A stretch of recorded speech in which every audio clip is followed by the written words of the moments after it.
ನಮಸ್ಕಾರ ಪ್ರಿಯ ವೀಕ್ಷಕರೇ, ಇವತ್ತಿನ ದೈವ ಸಂದೇಶಕ್ಕೋಸ್ಕರ ಬಂದಿರತಕ್ಕಂಥ ನಿಮ್ಮೆಲ್ಲರೂ ಕ್ರಿಸ್ತನ ಹೆಸರಿನಲ್ಲಿ ಸ್ವಾಗತವನ್ನು ಕೋರುವಂತನಾಗಿದ್ದೇನೆ. ಪ್ರಿಯರೇ, ನಾವು ಇವತ್ತು ದೈವ ಸಂದೇಶವನ್ನು ಕಲಿಯುವ ಮುನ್ನ ಸಣ್ಣ ಪ್ರಾರ್ಥನೆ ಮುಖಾಂತರ ದೇವರ ಸಹಾಯವನ್ನು ಕೇಳುವರಾಗೋಣ. ಪರಿಶುದ್ಧ ತಂದೆಯ ದೇವರೇ, ರಕ್ಷಕನೇ, ನಾಮಕ್ಕೆ ಸ್ತೋತ್ರಪ್ಪ. ಈ ಪರಿಶುದ್ಧ ದಿನದಲ್ಲಿ ನಿನ್ನ ವಾಕ್ಯವನ್ನು ಧ್ಯಾನಿಸಬಾಗಿನ ಕೊಟ್ಟಿದ್ದಿ. ನಿನ್ನ ವಾಕ್ಯದ ಮುಖಾಂತರ ತಂದೆ ನೀನು ಮಾಡಿದ ವಾಗ್ದಾನವಾದ ಪವಿತ್ರಾತ್ಮ ನಮಗೆ ದಯಪಾಲಿಸು.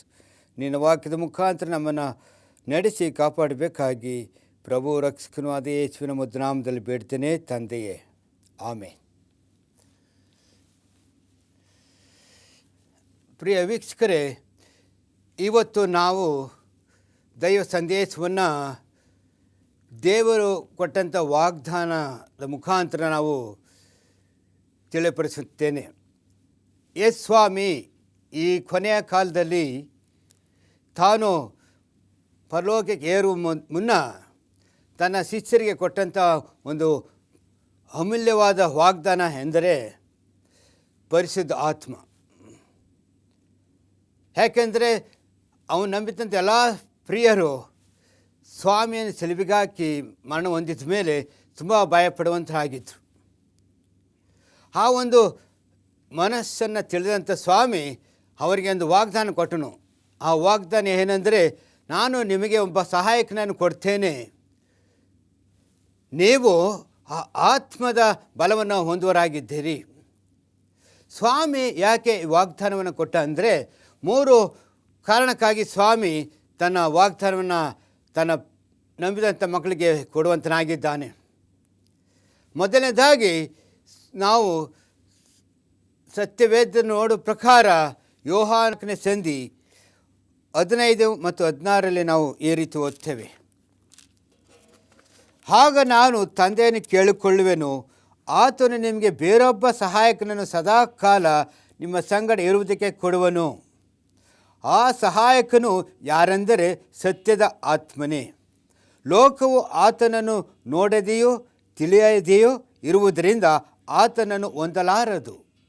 ನೀವು ಆತನನ್ನು ಬಲ್ಲಿರಿ, ಹೇಗೆಂದರೆ ನಿಮ್ಮ ಬಳಿಯಲ್ಲಿ ವಾಸ ಮಾಡುತ್ತಾನೆ ಮತ್ತು ನಿಮ್ಮೊಳಗೆ ಇರುವನು. ಆಮೇನ್. ಪ್ರಿಯರೇ, ಇಂಥ ಒಂದು ವಾಗ್ದಾನವನ್ನು ಸ್ವಾಮಿ ತನ್ನನ್ನು ಪ್ರೀತಿಸಿದ ಮಕ್ಕಳಿಗೆ ಕೊಟ್ಟಂಥ ವಾಗ್ದಾನವಾಗಿತ್ತು, ಪರಿಶುದ್ಧ ಆತ್ಮನ ಸಹಾಯಕನಾಗಿ.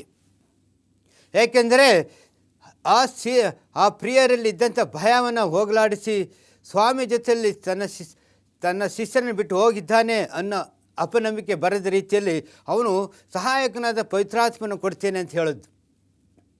ಯಾಕೆಂದರೆ ಈ ಪವಿತ್ರಾತ್ಮನ ಸ್ವಾಮಿ ಅವರಿಗೆ ಯಾಕೆ ನಮ್ಮೆಲ್ಲರಿಗೂ ವಾಗ್ದಾನ ಮಾಡಿದ್ದಾನೆ ಅಂದರೆ, ನಾವು ಮೊದಲನೇದಾಗಿ ಆತ್ಮಿಕವಾಗಿ ಅಭಿವೃದ್ಧಿಯನ್ನು ಹೊಂದಬೇಕಾಗಿದೆ. ಇವತ್ತು ಕ್ರಿಸ್ತನ ಮಕ್ಕಳಾದಂಥ ನಾವು ಆತ್ಮೀಕ ಸಹಾಯದ ಮುಖಾಂತರ ನಾನು ಕ್ರೈಸ್ತ ಜೀವಿತವನ್ನು ಜೀವಿಸಬೇಕಾಗಿದೆ. ಯಾಕೆಂದರೆ ಪ್ರಿಯರೇ, ನಾವು ನಮ್ಮ ಸ್ವಂತ ಮನಸ್ಸಿನಲ್ಲಾಗಲಿ ಜ್ಞಾನದಾಗಲಿ ಕ್ರೈಸ್ತ ಜೀವಿತವನ್ನು ಜೀವಿಸಲು ಸಾಧ್ಯವಿಲ್ಲ. ಅದರ ಪೈಕ್ತ ಸ್ವಾಮಿ ತನ್ನ ಶಿಷ್ಯರಿಗೆ ಕೊಟ್ಟಂಥ ಈ ವಾಗ್ದಾನ ಮಹಾ ಅಮೂಲ್ಯವಾದದ್ದು. ಇವತ್ತು ಅದು ನನ್ನದು ಮತ್ತು ನಿಮ್ಮದಾಗಿರುವಂಥ ವಾಗ್ದಾನವಾಗಿದೆ ಪ್ರಿಯರೇ. ಅದನ್ನು ಕೊಟ್ಟಂಥ ಒಂದು ವರವಾಗಿದೆ. ಇವತ್ತು ಕ್ರೈಸ್ತ ಒಂದು ಪಂಗಡದವರಿಗೆ ಕೊಟ್ಟಂಥ ಈ ಪರಲೋಕದಿಂದ ಬಂದಂಥ ವಾಗ್ದಾನ ಬಹಳಷ್ಟು ಅಮೂಲ್ಯವಾದದ್ದು.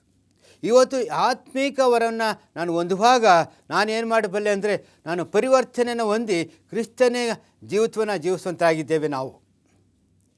ಯಾಕೆಂದರೆ ಇವತ್ತು ಅಂತ್ಯಕಾಲದಲ್ಲಿ ಕ್ರೈಸ್ತ ಜೀವಿತವನ್ನು ಜೀವಿಸುವಾಗ ಅವನ ಪವಿತ್ರಾತ್ಮನ ಸಹಾಯವಿಲ್ಲದೆ ನಾವು ಜೀವಿಸಲು ಸಾಧ್ಯವಿಲ್ಲ ಪ್ರಿಯರೇ. ನಾವು ಹಾಗೆ ಮುಂದೆ ಹೋಗುವಾಗ ಆ ಹಾದಿಯಲ್ಲಿ ಆ ಎಲ್ಲ ಪ್ರಿಯರು ಆ ದೇವರು ಕೊಟ್ಟಂಥ ವಾಗ್ದಾನವನ್ನು ಕಾಯ್ಕೊಂಡಿದ್ರು. ಲೂಕನು ಬರೆದ ಸುವಾರ್ತೆ 24ನೇ ಸಂಧಿ 49ನೇ ವಚನ ನಾವು ಓದುವಾಗ ಅದರಲ್ಲಿ ಸ್ವಾಮಿ ಹೇಳುವುದೇನೆಂದರೆ, ನೀವು ದೇವರು ಮಾಡಿದ ವಾಗ್ದಾನಕ್ಕೋಸ್ಕರ ಕಾಯ್ಕೊಂಡಿರಿ. ಆವಾಗ ಎಲ್ಲರೂ ಸಹ ದೇವರ ವಾಗ್ದಾನಕ್ಕೋಸ್ಕರ ಕಾಯ್ಕೊಳ್ಳುವಂತಾದರೆ ನಾವು ಓದುವಾಗ ಲೂಕನು ಬರೆದ ಸುವಾರ್ತೆ 24ನೇ ಸಂಧಿಯಲ್ಲಿ ನಾವು ಓದ್ತೇವೆ, ಇಗೋ ನನ್ನ ತಂದೆಯು ವಾಗ್ದಾನ ಮಾಡಿದ್ದನ್ನು ನಿಮಗೆ ಕಳಿಸಿಕೊಡುತ್ತೇನೆ, ದೇವರು ಮೇಲಣ ಲೋಕದಿಂದ ನಿಮಗೆ ಶಕ್ತಿಯನ್ನು ಒದಗಿಸುವ ತನಕ ಈ ಪಟ್ಟಣದಲ್ಲೇ ಕಾದುಕೊಂಡಿರಿ. ಪ್ರಿಯರೇ, ಇವತ್ತು ಸ್ವಾಮಿ ಹೇಳಿದ ಏನೆಂದರೆ, ನೀವು ದೇವರು ಮಾಡಿದಂಥ ವಾಗ್ದಾನಗಳು ಕಾಯ್ಕೊಂಡಿರಿ. ಪ್ರಿಯರೇ, ಆವಾಗ ಹಾದಿಯಲ್ಲಿ ಸ್ವಾಮಿ ಮಾಡಿದ ವಾಗ್ದಾನವನಿಗೋಸ್ಕರ ಎದುರು ನೋಡ್ತಾ ಇದ್ದ ಪ್ರಿಯರಲ್ಲಿ ಆ ಪವಿತ್ರಾತ್ಮ ಬರಲು, ಪವಿತ್ರಾತ್ಮ ಅವರ ಮೇಲೆ ಬಂದಾಗ ಅವರೆಲ್ಲ ಪವಿತ್ರಾತ್ಮ ಭರಿತರಾಗಿದ್ದರು. ನಾವು ಅಪೋಸ್ತರ ಕೃತ್ಯದಲ್ಲಿ ನಾವು ಅದನ್ನು ನೋಡುವಂತರಾಗಿದ್ದೇವೆ. ಯಾವಾಗ ಮನುಷ್ಯನು ದೇವರು ನಂಬಿದಂಥ ಎಲ್ಲ ಪ್ರಿಯರು ಆತ್ಮ ಬರಲು ಅವರು ಬಲವನ್ನು ಹೊಂದುವಂತರಾಗಿರ್ತಾರೆ. ಅದೇ ಅಪೋಸ್ತರ ಕೃತ್ಯ 1:8 ವಚನವನ್ನು ನಾವು ಧ್ಯಾನಿಸುವಾಗ, ನೀವು ಆತ್ಮ ನಿಮ್ಮ ಮೇಲೆ ಬರಲು ನೀವು ಹೊಂದಿರಿ, ಬಲವನ್ನು ಹೊಂದುತ್ತೀರಿ. ಇವತ್ತು ಆ ಆತ್ಮದ ಬಲ ಇವತ್ತು ನಮ್ಮದಾಗಿದೆ. ಯಾವುದು ಮುಖಾಂತರ ನಮ್ಮದಾಗಿದೆ ಅಂದರೆ ನಂಬಿಕೆ ಮುಖಾಂತರ, ಕ್ರಿಸ್ತನ ಮೇಲೆ ನಂಬಿಕೆ ಮುಖಾಂತರ ಈ ದೇವ್ರು ಕೊಟ್ಟಂಥ ವಾಗ್ದಾನದ ಪ್ರತಿಫಲ ನಮಗೂ ಸಿಗುವಂತಾಗಿದೆ. ಪ್ರಿಯರೇ, ಇವತ್ತು ಈ ಪ್ರತಿಫಲನ ನಾವು ಕಳ್ಕೊಳ್ಳದೆ ಆ ವಾಗ್ದಾನಕ್ಕೋಸ್ಕರ ನಾವು ಇವತ್ತು ಪ್ರಾರ್ಥಿಸುವಾಗ ನಾನು ಆ ಬಲವನ್ನು ಹೊಂದುತ್ತನಾಗಿದ್ದೇನೆ. ಅಪೊಸ್ತಲರ ಕೃತ್ಯದಲ್ಲಿ ನಾವು ಓದುವಾಗ 9ನೇ ಸಂಧಿ 31ನೇ ವಚನವನ್ನು ನಾವು ಓದುವಾಗ, ಅಪೊಸ್ತಲರು ಬಲವನ್ನು ಆತ್ಮನ ಹೊಂದಿದ್ದ ಮೇಲೆ ಅವರು ಯಾವ ರೀತಿ ಜೀವಿತವನ್ನು ಜೀವಿಸ್ತಾರಂತ ನಾವು ನೋಡ್ತೇವೆ. ನೋಡ್ರಿ ಪ್ರಿಯರೇ, ಹೀಗಿರಲಾಗಿ ಯೂದಾಯ, ಗಲೀಲಿಯ, ಸಮಾರ್ಯ ಸೀಮೆಗಳಲ್ಲಿದ್ದ ಸಭೆಯು ಸಮಾಧಾನ ಹೊಂದಿತ್ತು ಮತ್ತು ಭಕ್ತಿಯಲ್ಲಿ ಬೆಳೆದು ಕರ್ತನ ಭಯದಲ್ಲಿ ನಡೆದು ಪವಿತ್ರಾತ್ಮದಿಂದ ಪ್ರೋತ್ಸಾಹವನ್ನು ಹೊಂದಿ ಹೆಚ್ಚುತ್ತಾ ಬಂತು. ಅಬೇನ್. ಇವತ್ತು ಪ್ರಿಯರೇ, ಸ್ವಾಮಿ ತನ್ನ ಆತ್ಮದ ಬಲವನ್ನು ಯಾಕೆ ಕೊಟ್ಟ ಅಂದರೆ ಅವನ ಆತ್ಮನ ಹೊಂದಿದ್ದ ಎಲ್ಲರೂ ಒಟ್ಟಾಗಿ ಸೇರಿ ಒಂದು ಸಭೆಯಾಗಿ ಬೆಳಿಬೇಕಾಗಿತ್ತು. ಇವತ್ತು ಸ್ವಾಮಿ ತಾನು ಮಾಡಿದ ಪ್ರತಿಫಲದ ತ್ಯಾಗದ ಪ್ರತಿಫಲವಾದಂಥ ಈ ಸಭೆಯೇ ಸ್ವಾಮಿ ಕೊಟ್ಟಂಥ ಪವಿತ್ರಾತ್ಮನ ಬಲ. ಆವತ್ತು ಗಲೀಲಿಯ ಸೀಮೆಯಲ್ಲಿ ಆತ್ಮನ ಹೊಂದಿರುವಾಗ ಅವರೇನೈತ್ರಿ, ಸಮಾಧಾನ ಹೊಂದಿರೋ ಸಭೆಯಲ್ಲಿ ಎಲ್ಲ ಒಟ್ಟಾಗಿ ಸೇರಿ ಒಂದೇ ಮನಸ್ಸಿನಲ್ಲಿ ದೇವರನ್ನು ಕೊಂಡಾಡುವಾಗ ಅಲ್ಲಿ ಸಮಾಧಾನ ಇತ್ತು. ಹೌದು ಪ್ರಿಯರೇ, ಪವಿತ್ರಾತ್ಮನ ಆತ್ಮ ನಮ್ಮಲ್ಲಿ ಬರುವಾಗ ನಮ್ಮ ಜೀವಿತದಲ್ಲಿ, ನಮ್ಮ ಸಭೆಯಲ್ಲಿ, ನಮ್ಮ ಸಮಾಜದಲ್ಲಿ ಸಮಾಧಾನವನ್ನು ಕಾಣುವಂತರಾಗಿದ್ದೇವೆ. ಇವತ್ತಿನ ಲೋಕದಲ್ಲಿ ನಾವು ನೋಡುವಾಗ ಅಲ್ಲೋಲ ಕಲ್ಲೋಲ, ಅಸಮಾಧಾನ, ಅಸಂತೋಷವನ್ನು ನಾವು ನೋಡುವಂತರಾಗಿದ್ದೀವಿ. ಕ್ರೈಸ್ತರಾದಂಥ ನಾವು ಈ ಸಮಾಧಾನಕ್ಕೆ ಸ್ವಾಮಿ ಆ ಪವಿತ್ರಾತ್ಮನ ಸಹಾಯದಿಂದ ನಮಗೆ ಕೊಟ್ಟಿದ್ದಾನೆ. ಹೌದು ಪ್ರಿಯರೇ, ಪವಿತ್ರಾತ್ಮ ನಮ್ಮ ಮೇಲೆ ಬರುವಾಗ, ನಾನು ಪವಿತ್ರಾತ್ಮನ ಹೊಂದುವಾಗ ನನ್ನ ಜೀವಿತದಲ್ಲಿ ಸಮಾಧಾನವನ್ನು ನಾವು ಕಾಣುತ್ತೇವೆ. ಇವತ್ತೆಷ್ಟೋ ಆತ್ಮಗಳು ಆ ಸಮಾಧಾನಕ್ಕೋಸ್ಕರ ಎಷ್ಟೋ ಹಣವನ್ನು ವ್ಯರ್ಥ ಮಾಡುವಂತರಾಗಿದ್ದಾರೆ. ಅವರ ಗಳಿಕೆಯನ್ನು ವ್ಯರ್ಥ ಮಾಡುವಂತರಾಗಿರ್ತಾರೆ. ಯಾವುದಕ್ಕೋಸ್ಕರ? ಸಮಾಧಾನಕ್ಕೋಸ್ಕರ. ಅವರು ಸಮಾಧಾನಕ್ಕೋಸ್ಕರ ಎಲ್ಲೋ ದೇವರು ಕಾಣದಂಥ ಸ್ಥಳದಲ್ಲಿ ಹೋಗುವಂತರಾಗಿರ್ತಾರೆ. ಯಾಕೆಂದರೆ ಪ್ರಿಯರೇ, ಇವತ್ತು ನಾವು ಕ್ರಿಸ್ತನ ನಂಬಿರ್ತಕ್ಕಂಥ ನಾವು ಈ ಸಮಾಧಾನವನ್ನು ಹೊಂದಿದ್ದೇವಂತ ಈ ಆತ್ಮದ ಮುಖಾಂತರ ನಾವು ತಿಳ್ಕೊಳ್ತೇವೆ. ಎರಡನೇದಾಗಿ ನಾವು ನೋಡುವಾಗ ಈ ವಾಕ್ಯದ ಮುಖಾಂತರ ಏನಾಗಿತ್ತಂದರೆ, ಅವರು ಭಕ್ತಿಯಲ್ಲಿ ಬೆಳೆದರು. ಪವಿತ್ರಾತ್ಮ ನಮ್ಮ ಮೇಲೆ ಬರಲು ಆವಾಗ ಯಾವ ಚಿಹ್ನೆ ಆಗುತ್ತೆ? ಅದು ಭಕ್ತಿಯ ರೂಪದಲ್ಲಿ ಬೆಳೆಸುವಂತಾಗಿದೆ. ಆವತ್ತು ಅಪೊಸ್ತಲರ ಕಾಲದಲ್ಲಿ ಎಲ್ಲ ಸಭೆಗಳಲ್ಲಿ ಇದ್ದಂಥ ಎಲ್ಲ ನಂಬಿಗಸ್ತರು ನಂಬಿಕೆಯಲ್ಲಿ ಮತ್ತು ಪ್ರೀತಿಯಲ್ಲಿ ಮತ್ತು ಭಕ್ತಿಯಲ್ಲಿ ಬೆಳೆಯುವಂತಾಗಿದ್ದರು. ಯಾಕೆಂದರೆ ಅವರೆಲ್ಲರೂ ಪವಿತ್ರಾತ್ಮನ ವರವನ್ನು ಹೊಂದಿದ್ದ ಒಂದು ಕಾರಣದ ಮುಖಾಂತರ. ಯಾಕೆಂದರೆ ನಮ್ಮ ನಂಬಿಕೆ, ನಮ್ಮ ಭಕ್ತಿ ಯಾವುದ ಮೇಲೆ ಇರುವಂತಾಗಿದೆ ಅಂದರೆ ದೇವರ ಪವಿತ್ರಾತ್ಮನ ಮುಖಾಂತರ. ಪ್ರಿಯರೇ, ಹಾಗೂ ನಾವು ಮೂರನೇದಾಗಿ ನೋಡುವಾಗ ಇಲ್ಲಿ ಏನಂತಾರೆ, ಅವರೆಲ್ಲರೂ ಪ್ರೋತ್ಸಾಹವನ್ನು ಹೊಂದಿದ್ದರು. ಯಾವ್ದು ಮುಖಾಂತರ? ಒಬ್ಬರೊಬ್ಬರು ಪ್ರೋತ್ಸಾಹವನ್ನು ಮಾಡ್ತಾಯಿದ್ರು. ನೋಡಿ, ನಾವು ಇಲ್ಲಿ ನೋಡ್ತೇವೆ, ಪವಿತ್ರಾತ್ಮನಿಂದ ಪ್ರೋತ್ಸಾಹವನ್ನು ಹೊಂದಿ ಎತ್ತುತ್ತಾ ಬಂತು. ಪ್ರಿಯರೇ, ಅವರು ಪವಿತ್ರಾತ್ಮವರನ್ನು ಹೊಂದುವಾಗ ಅವರು ಪವಿತ್ರಾತ್ಮ ಮುಖಾಂತರ ಪ್ರೋತ್ಸಾಹವನ್ನು ಹೊಂದುವಂತರಾಗಿದ್ದರು. ಒಬ್ಬರೊಬ್ಬರನ್ನ ಪ್ರೋತ್ಸಾಹ ಮಾಡಿದ್ರು. ಹೊಸದಾಗಿ ಬಂದಂಥ ಪ್ರಿಯರನ್ನು ಸಮಾಧಾನಪಡಿಸಿ ಅವ್ರನ್ನ ಪ್ರೋತ್ಸಾಹ ಮಾಡಿದ್ರು. ಯಾವುದರಲ್ಲಿ? ಕ್ರಿಸ್ತನ ನಂಬಿಕೆಯಲ್ಲಿ, ಕ್ರಿಸ್ತನ ಪ್ರೀತಿಯಲ್ಲಿ ಪ್ರೋತ್ಸಾಹ ಮಾಡಿದ್ರು. ಅವರಿಗೆ ಪ್ರೀತಿಯನ್ನು ತೋರಿಸು. ಅವರು ಬಡವರಾಗಲಿ ಶ್ರೀಮಂತರಾಗಲಿ, ಅವರು ಪಾಪಿಗಳಾಗಲಿ, ಅವರು ಪಾಪವಿಲ್ಲದವರಾಗಲಿ, ಆದರೆ ಎಲ್ಲರೂ ಒಂದೇ ಮನಸ್ಸಿನಲ್ಲಿ ಒಂದೇ ಆತ್ಮದಲ್ಲಿ ಅವರು ಕೂಡಿದ್ರು. ಅದಕ್ಕೆ ಕಾರಣ ಪವಿತ್ರಾತ್ಮ ಅವರಿಗೆ ಪ್ರೋತ್ಸಾಹವಿತ್ತು. ಹೌದು ಪ್ರಿಯರೇ, ನಮ್ಮಲ್ಲಿ ಪವಿತ್ರಾತ್ಮ ನೆಲೆಸಿರುವಾಗ, ದೇವರ ಸತ್ಯದ ಆತ್ಮ ಇರುವಾಗ ನಾವು ಒಬ್ಬರನ್ನು ಪ್ರೋತ್ಸಾಹ ಬೇಕಾಗಿದೆ. ಇವತ್ತಿನ ದಿನದಲ್ಲಿ ಸಭೆಯಲ್ಲಿ ಎಲ್ಲ ಥರದ ಜನಗಳು ನೋಡ್ತೇವೆ. ಎಷ್ಟೋ ಮಂದಿ ಕಷ್ಟಗಳಲ್ಲಿ ಸಂಕಟಗಳಲ್ಲಿ ಇರುವಾಗ ನಾವು ಯಾವ ರೀತಿ ಅವರ ಸಹಾಯಕ್ಕೆ ಬರುತ್ತೇವೆ, ಯಾವ ರೀತಿ ಅವರ ನಂಬಿಕೆಯಲ್ಲಿ ಪ್ರೋತ್ಸಾಹಿಸ್ತೇವೆ, ಯಾವ ರೀತಿ ಅವರ ನಂಬಿಕೆಯಲ್ಲಿ ಬೆಳೆಯಲು ಸಹಾಯ ಮಾಡ್ತೇವೆ. ಇವತ್ತು ನಾವು ನಮ್ಮ ಸಹೋದರ ನಮ್ಮ ಸಹೋದರಿಯರನ್ನು ನಂಬಿಕೆಯಲ್ಲಿ ಬೆಳೆಸಬೇಕಾದಂಥ ಕರ್ತವ್ಯ ನನ್ನದು ಮತ್ತು ನಿಮ್ಮದಾಗಿದೆ ಪ್ರಿಯರೇ. ಯಾಕಂದರೆ ದೇವರು ಅದಕ್ಕೋಸ್ಕರ ತನ್ನ ಆತ್ಮವನ್ನು ನಮಗೆ ಕೊಟ್ಟಿದ್ದಾನೆ. ಅದಕ್ಕೋಸ್ಕರ ನನ್ನ ಆತ್ಮನ ಹೊಂದಿದಂಥ ನಾವುಗಳು ಇವತ್ತು ನಮ್ಮಲ್ಲಿ ಪ್ರೋತ್ಸಾಹ ಇರಬೇಕು.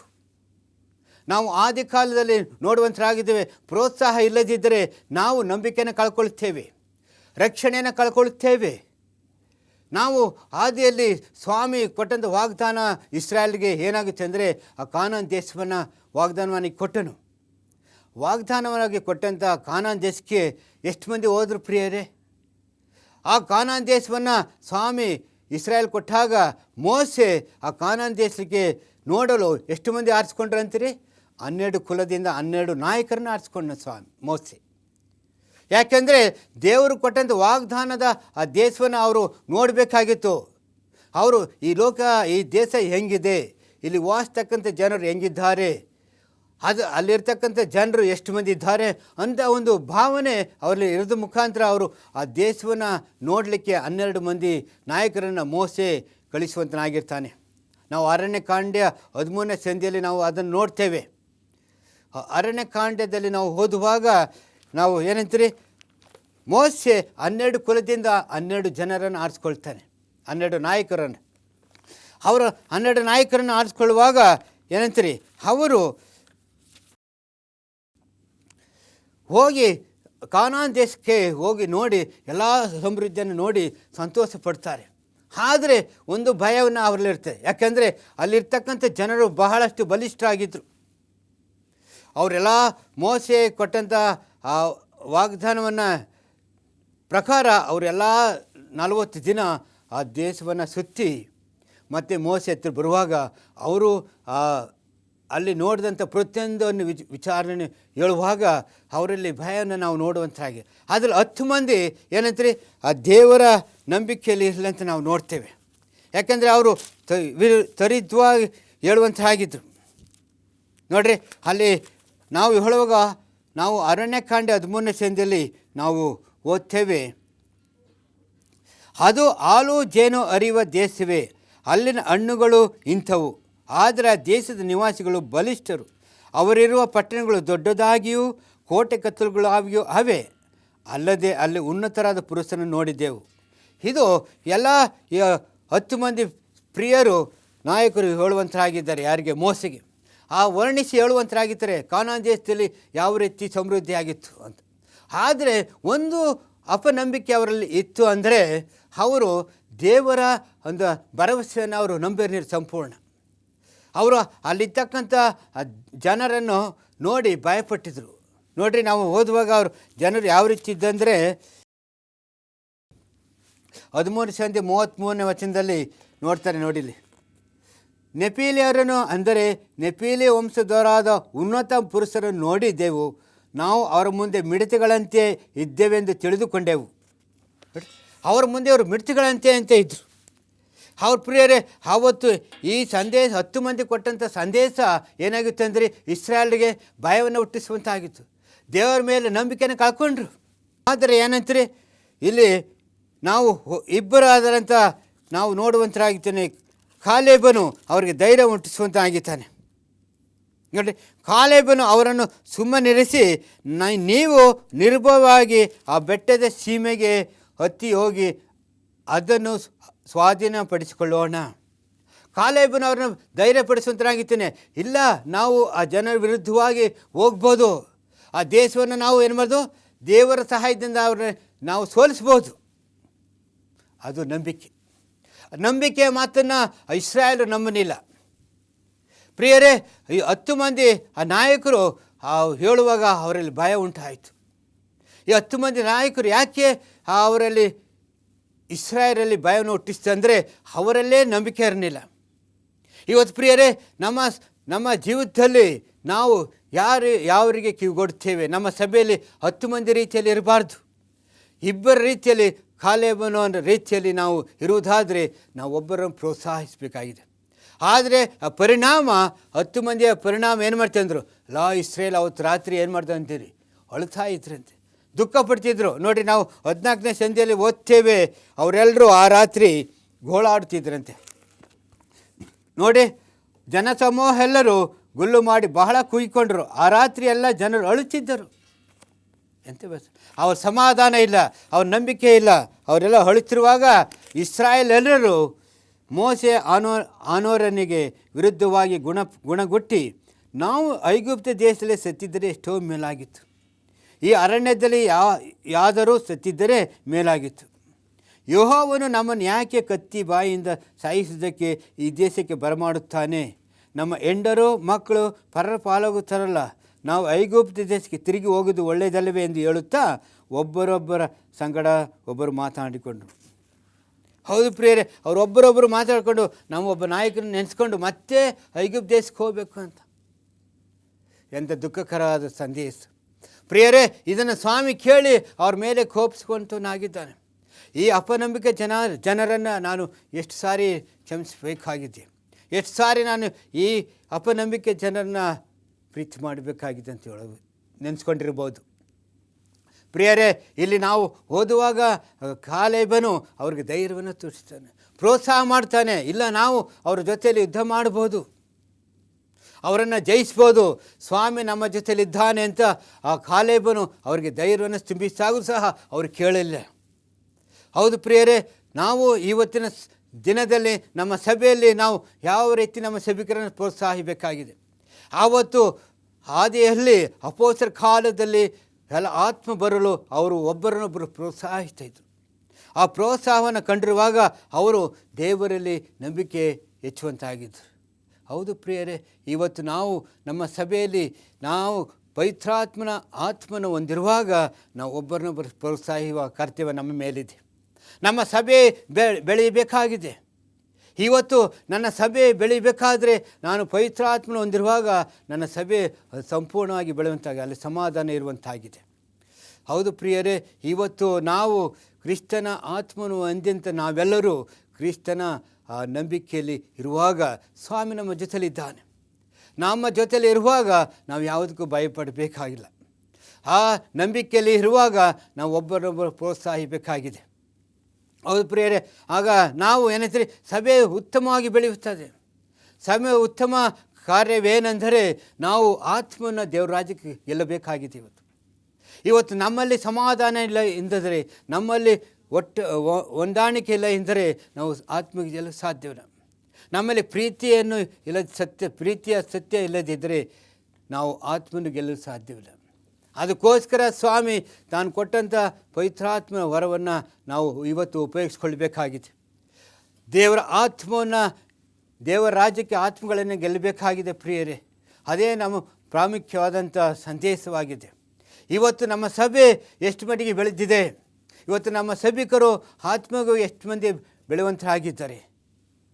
ಆದರೆ ನಾನು ಏನಾಗಿದೆ, ಅದಕ್ಕೆ ಮಾದರಿಯಾಗಿರಬೇಕು. ದೇವರ ಆತ್ಮನು ಹೊಂದಂಥದ್ದು ನಾನು ಕ್ರಿಸ್ತನಿಗೆ ಸಾಕ್ಷಿಯಾಗಿರಬೇಕಾಗಿದೆ ಪ್ರಿಯರೇ. ಸ್ವಾಮಿ ಹೇಳಿದ, ನನ್ನ ವಾಕ್ಯವು ನಿನಗೇನಾಗಿದೆ ಅಂದರೆ ಆತ್ಮವು ಜೀವವಾಗಿದೆ.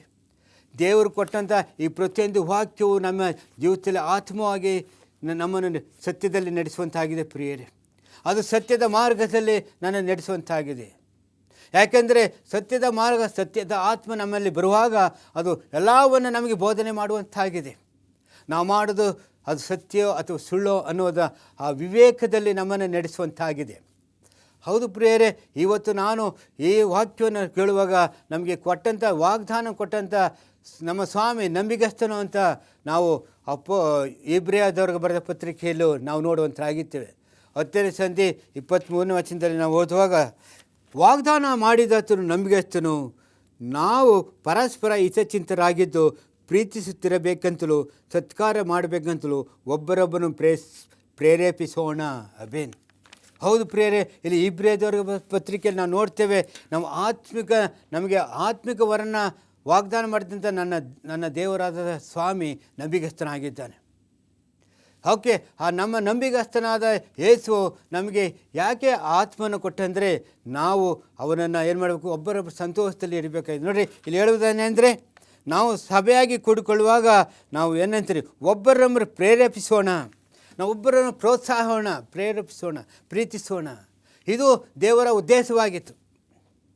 ಕ್ರಿಸ್ತನ ಉದ್ದೇಶ ಏನಂದರೆ, ನಾವು ಒಂದು ಸಭೆಯಾಗಿ ಬೆಳೆದು ದೇವರ ರಾಜ್ಯಕ್ಕೆ ನಾವು ಏನಾಗಿದೆ, ಮಾದರಿಯಾಗಿರಬೇಕಾಗಿದೆ ಪ್ರಿಯರೇ.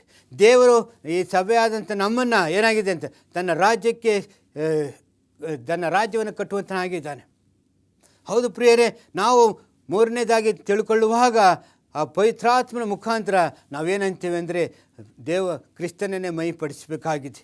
ಯಾಕೆಂದರೆ ಕ್ರಿಸ್ತನನ್ನು ಮಹಿಪಡಿಸೋಕ್ಕೋಸ್ಕರ ನಾವು ಆತ್ಮದ ಬಲವನ್ನು ಹೊಂದುವಂತರಾಗಿದ್ದೇವೆ. ಯಾಕೆಂದರೆ ನಾವು ಓದುವಾಗ ಯೋಹಾನ ಬರೆದ ಸುವಾರ್ತೆಯಲ್ಲಿ 16:14 ನಾವು ಓದುವಾಗ ಏನಂತೀರಿ,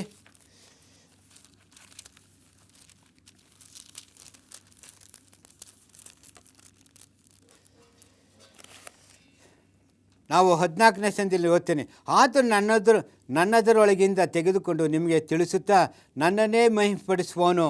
ಆಮೇಲೆ ಏನಂದರೆ, ಆ ಪವಿತ್ರಾತ್ಮ ಬರುವಾಗ ಅದು ಕ್ರಿಸ್ತನ ನಾಮನ ಮಹಿಮೆಪಡಿಸುವಂತಾಗಿದೆ. ಹೌದು ಪ್ರಿಯರೇ, ನನ್ನ ದೇವರು ಕೊಟ್ಟಂಥ ಈ ಆತ್ಮದಿಂದ ನಾನು ಏನು ಬಲ್ಲೆ ಅಂದರೆ, ನನ್ನನ್ನು ಪರಿವರ್ತನೆವಲ್ಲ ಮಾಡುವುದಲ್ಲದೆ ನನ್ನ ಒಂದು ಸಭೆಯಾಗಿ ಬೆಳೆಸುವಂತಾಗಿದೆ ಪವಿತ್ರಾತ್ಮ. ನಾವು ಸಭೆಯಾಗಿ ಬೆಳೆಯುವಾಗ ದೇವರ ನಾಮನ ಮಹಿಮೆಪಡಿಸುವಂಥ ಆತ್ಮವು ನಮ್ಮಲ್ಲಿ ಇವತ್ತು ಸ್ವಾಮಿ ನಮ್ಗೆ ಕೊಟ್ಟಿದ್ದಾನೆ ಪ್ರಿಯರೇ. ಅಂತ್ಯಕಾಲದಲ್ಲಿ ಈ ದೇವರು ಕೊಟ್ಟಂಥ ಈ ಆಶೀರ್ವಾದವನ್ನು ನಾವು ನೋಡುವಾಗ ಅದು ದೇವರಿಗೆ ಕೃತಜ್ಞತೆ ಸಲ್ಲಿಸೋ ಅಸಾಧ್ಯ ಪ್ರಿಯ. ಎಷ್ಟೋ ಕೃತಜ್ಞತೆ ಸಲ್ಲಿಸೋದು ಸಾಲುವುದಿಲ್ಲ. ಯಾಕಂದರೆ ಆ ಪವಿತ್ರಾತ್ಮನಿಂದ ನಾವೆಲ್ಲರೂ ದೇವರ ಮಹಿಮೆಗಾಗಿ, ದೇವರ ರಾಜ್ಯಕ್ಕಾಗಿ, ದೇವರ ಮಹಿಮೆಗಾಗಿ ನಾವೇನು ಮಾಡಬೇಕಾದ್ರೆ ಒಟ್ಟಾಗಿ ಬಂದು ಒಬ್ಬರನ್ನೊಬ್ಬರು ಪ್ರೋತ್ಸಾಹಿಸೋಣ. ದೇವರು ನಮ್ಮೆಲ್ಲರನ್ನು ಈ ವಾಕ್ಯದ ಮುಖಾಂತರ ಬಲಪಡಿಸಿ ತನ್ನ ಪವಿತ್ರಾತ್ಮನ ಸಹಾಯದಿಂದ ನಮ್ಮನ್ನು ನಡೆಸಲಿ ಅಂತ ನನ್ನ ಪ್ರಾರ್ಥನೆ ಆಗಿದೆ. ದೇವರು ನಮ್ಮೆಲ್ಲರನ್ನು ಆಶೀರ್ವದಿಸಲಿ ಪ್ರಿಯರೇ. ನಾವು ಅಂತ್ಯಕಾಲದಲ್ಲಿ ಕ್ರಿಸ್ತನಿಗೆ ಸಾಕ್ಷಿಯಾಗಿದ್ದು ಅವನ ರಾಜ್ಯವನ್ನು ಕಟ್ಟಲು ನಾವು ಮುಂದೆ ಸಾಗೋಣ. ಆತ್ಮದ ಮುಖಾಂತರ ನಾವು ದೇವರ ರಾಜ್ಯವನ್ನು ಕಟ್ಟಿ ದೇವರಿಗೆ ಸಾಕ್ಷಿಯಾಗೋಣ. ದೇವರು ನಮ್ಮೆಲ್ಲರನ್ನು ಆಶೀರ್ವದಿಸಲಿ. ಪ್ರಾರ್ಥನೆ ಮಾಡಿಕೊಳ್ಳೋಣ ಪ್ರಿಯರೇ. ಪರಿಶುದ್ಧ ತಂದೆಯ ದೇವರೇ, ರಕ್ಷಕನೇ, ನೀ ನಾಮಕ್ಕೆ ಸ್ತೋತ್ರಪ್ಪ. ನೀ ಕೊಟ್ಟಂತೆ ಈ ಸಂದೇಶಕ್ಕೂ ಸ್ತೋತ್ರ ತಂದೆಯೇ. ನಿನ್ನ ಪವಿತ್ರಾತ್ಮನ ಸಹಾಯದಿಂದ ತಂದೆ ನಮ್ಮನ್ನು ಪರಿವರ್ತಿಸಿ ನಿನ್ನ ಸಭೆಯಾಗಿ ನಮ್ಮನ್ನು ಆರಿಸ್ಕೊಂಡಿದ್ದಿ. ನಿನ್ನ ಸಭೆಯ ಕಟ್ಟಲು ನಾವು ಒಬ್ಬರನ್ನು ಪ್ರೀತಿಸಿ ಪ್ರೋತ್ಸಾಹಿಸಿ ನಿನ್ನ ನಾಮನ್ನು ಮಹಿಮೆಪಡಿಸಬೇಕಾ ಭಾಗ್ಯವನ್ನು ನಮಗೆ ಕೊಟ್ಟಿದ್ದಕ್ಕೂ ಸ್ತೋತ್ರಪ್ಪ. ಈ ಕೇಳಿದಂಥ ಸಂದೇಶ ಕೇಳಿದ ಪ್ರತಿಯೊಬ್ಬರನ್ನು ಆಸ್ವಾದಿಸಿ ನೀನು ಮಹಿಮೆಪಡಿಸಬೇಕಾಗಿ, ನಿನ್ನ ನಾಮನ್ನು ಮಹಿಮೆಪಡಿಸಬೇಕಾಗಿ ಪ್ರಭು ರಕ್ಷಕನು ಆದ ಯೇಸುವಿನ ಮುದ್ದು ನಾಮದಲ್ಲಿ ಬೇಡಿ ಹೊಂದಿದ್ದೇನೆ ರಕ್ಷಕನೇ. ಆಮೇನ್.